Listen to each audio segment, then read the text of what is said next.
Hundreds of books line the shelves of public libraries, a myriad of genres and topics to peruse that can educate or entertain. Sexual intelligence for body, mind, and heart. The title of our book is What is the Gender Binary and How Can I Escape It?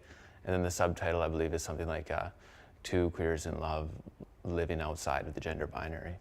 A book can often satisfy our curiosity, but there were some who felt the printed page was limiting and came up with the concept of a human book. Well, it's an idea that started in 2000 in Copenhagen with some students who wanted to get together a group of people who were representative of their communities to really begin conversations with other people in their communities who maybe didn't understand their lifestyle or where they were coming from or their background. So it's really a way to bring together people with conversation to help break down prejudices and stereotypes. The Gabriola Arts Council and the Gabriola Branch of the Vancouver Island Regional Library embraced the concept and have stocked the first human library with a curated collection of topics. People volunteer in the community to be human books, and they come to the library, and then folks check them out just like they would any other book, and they have a 20-minute one-on-one conversation with each other to get to know each other a bit more. I've titled my book From the Pentagon to Gabriola because I literally did work in the Pentagon for about 3 months before I deserted. We thought it would be great for Gabriola is because we live in this amazing community filled with such a diverse group of people that we don't really know a whole lot about. The human library has become a global phenomenon, promoting compassion, dialogue, and understanding. I think it really makes sense for people to get together and have those conversations with each other and to really build compassion and resiliency in a small community like ours. Finding human books, people willing to share their personal experience and be prepared to answer difficult questions, presented its own challenge. We have 12 in total. They range everything from someone who's bipolar to a recovering addict.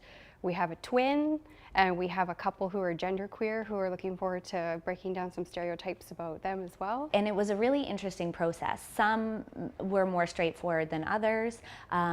I heard that you're a survivor of breast cancer. How would you mind talking about that? But many of the topics are of a very sensitive nature. If I were able to ask, it took a while to figure out how to broach that. Sorry, what does queer mean?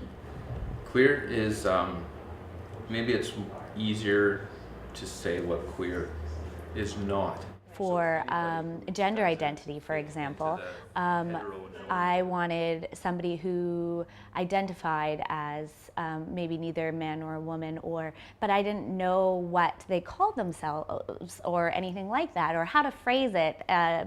So it was a really interesting process, and I kind of maybe beat around the bush a little bit, but I think that goes to show why we do need to be talking more about this.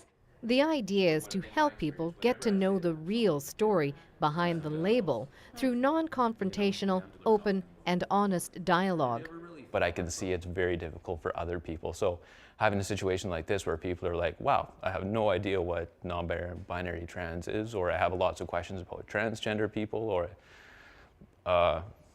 they can see that that's the title of the book, so they can reach off the shelf and just ask us those questions. So the icebreaker is already done, right? So we don't have that awkward moment where I know the question that they want to ask, but they're not sure if it's polite to ask it or not. Through my life journey, sexuality has been a paradoxical event in my life. Lots of different messages.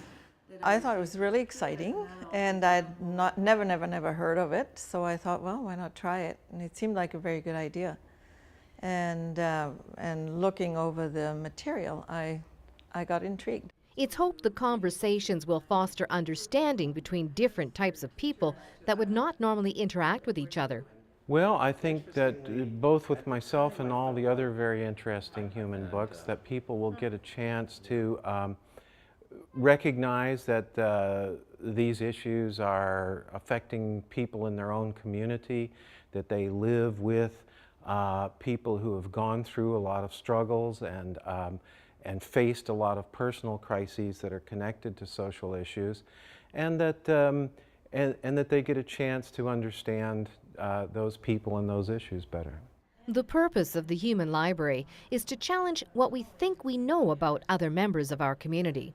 For Go on Shaw TV, I'm Annette Lucas.